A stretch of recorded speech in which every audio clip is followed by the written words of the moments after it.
এইমাত্র দেখা গেল মহাখালী রোডে ছাত্র সমাজের কিছু বিক্ষোভকারীরা রাস্তাঘাট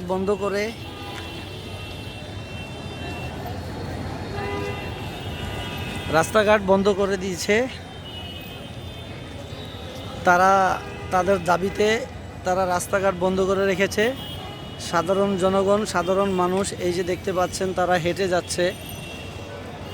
কিছুক্ষণ আগে এখানে মারামারি হয়েছিল,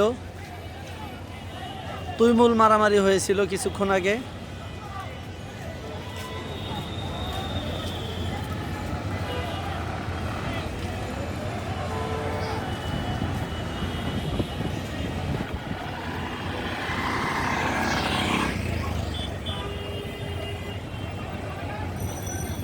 অনেক ছাত্র সংগঠনের ছেলেপেলেরা এখানে ছাত্ররা আন্দোলন করছে রাস্তা বন্ধ করে দিয়ে।